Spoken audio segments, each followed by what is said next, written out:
Do you think God is pro-life? I think that it's in God's order, and he is definitely pro-life. Yeah. Yes. What would you say to a woman who says, hey, it's my body. Don't tell me what to do with my body. This is kind of ridiculous.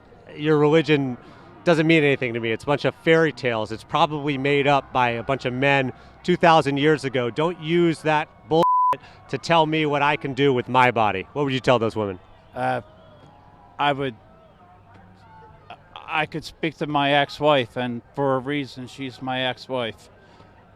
Well said. Well said. Sometimes when you hear Donald Trump supporters share their opinions, it feels like their thoughts haven't fully formed before they start speaking. Other times it's not about incomplete thoughts, it's just pure wishful thinking, as if they're clinging to an idealized version of events that doesn't quite match reality. Trump doesn't lie.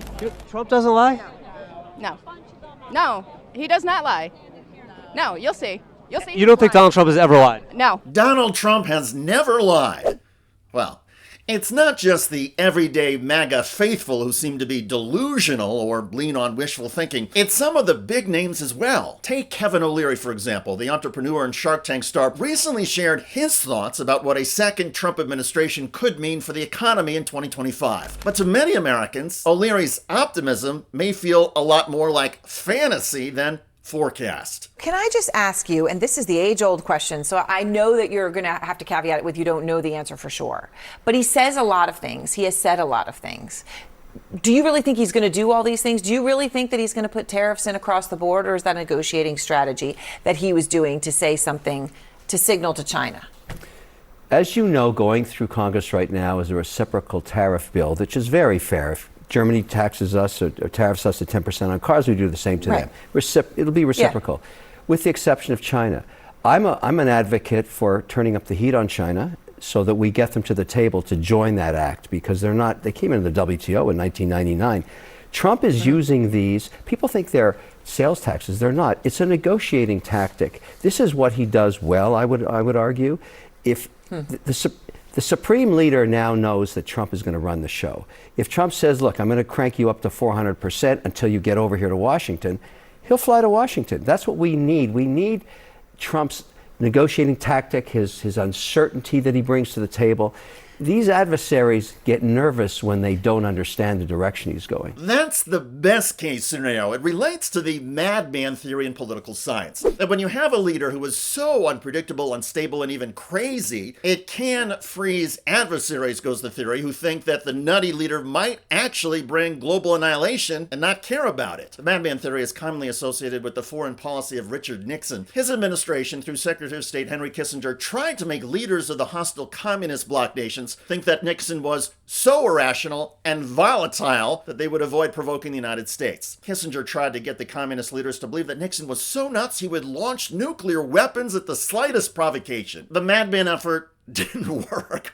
And political science studies have repeatedly shown that the strategy is frequently counterproductive and that it can only work under very certain specific conditions. Does Donald Trump's economic strategy meet those conditions? The experts say no. But there are people like Kevin O'Leary who think that threatening economic crashes and tariffs might bring China closer to the negotiating table. And until Trump were to actually deploy tariffs, O'Leary sees no harm. Do you believe, from what you're hearing now, and maybe the fact that Trump looks easily on track to win the popular vote, the fact that this is such a mandate, it wasn't just a narrow, eked out victory, right? Overall, it wasn't.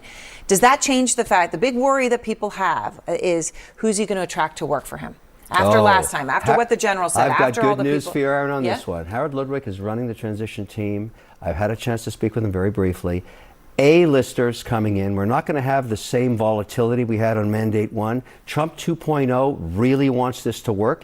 It's not going to be a rotating doors of guys coming in and writing books the next week about their horrible experience. They're going to find great people to run this mandate, because this is his legacy mandate. He's going to be good for 3 years before he's a lame duck. He knows that. I think he does know that? You think he cares about legacy? You know, being shot at twice kind of sobers you up a little bit. I think that's changed him. He's an older guy now. He's a far more pragmatic guy. I'm an advocate to let him go do his thing and watch him go to work. He cares a lot about the economy, and he's made promises he wants to keep. You get to that point in your life where you want to leave something behind that was a great thing you did. And I think this is going to be what Trump's focused on. Donald Trump is going to have great people. Alleged rapist Pete Hegseth as Secretary of Defense, conspiracy nut and anti-vaxxer RFK Jr. at Health and Human Services. Measles outbreaks wouldn't be good for the economy. Alleged Russian asset Tulsi Gabbard as Director of National Intelligence. U.S. allies are already saying that they will not share intelligence secrets with the Trump administration. An apparent pedophile and statutory rapist Matt Gaetz as Attorney General, the Chief Law Enforcement Officer. Gaetz has reportedly pledged to help tear apart the Justice Department and fire all the career employees. A lot of career employees at the Department of Justice work to make sure that U.S. corporations and financial groups play by the same sets of rules. And according to CNBC, the uncertainty sparked by the Gaetz nomination has already spooked a lot of CEOs and prompted some buyer's remorse about Donald Trump. Also, Trump's plans for another round of massive tax cuts, along with the costs of migrant deportations and potential tariffs, have convinced economists that Donald Trump is again going to explode the deficit. That would make U.S. borrowing costs more expensive. The Treasury market has already seen a rise in anticipation of the Trump policies, and that has pushed up mortgage rates. So even before Donald Trump takes office, just the anticipation of his policies, well, that's making Americans pay more for mortgages, car loans, and credit card debt. Now, to be fair, I get that some of Donald Trump's economic picks appear serious and credible, so I appreciate the view of Kevin O'Leary and some others who are optimistic about the U.S. economy under Donald Trump and want to give him time to go to work. If Trump lovers want to be optimistic, so be it. But the argument is just as strong, if not stronger, that Donald Trump and his policies are going to cause an economic crash. Under the Biden administration, we have had 3 years of record-setting job creation, including in manufacturing, low unemployment, huge gains on Wall Street, and wage growth that has outpaced inflation. Also, the economic world has enjoyed stability. Under Donald Trump, we are already seeing fears of instability, and there's uncertainty about what Trump is actually going to do. He could do nothing, keep the economy going strong, and claim all the credit, or he could impose his tariffs, tax cuts, and expensive deportation policies, crash the economy, and take no responsibility. I mean, Trump is going to blame Democrats for anything that goes wrong, no matter how absurd his argument. But the bottom line is that there are two distinct perceptions of Donald Trump. On the economy, the number one concern of American voters, Trump supporters think he will be great. Trump critics say he is a moron who will bankrupt America economically, just as Trump did to several of his businesses. And one could argue that Trump has already bankrupted America socially and morally. Hopefully Donald Trump's near-death experiences the past year will change him, and he will act on behalf of the greater good instead of acting just to enrich and further empower himself. I'm David Shuster. Thanks for joining us. If you enjoyed this video, that's because of our members. They make us independent, they make us strong, and they make us honest. Become a member today by hitting the join button below.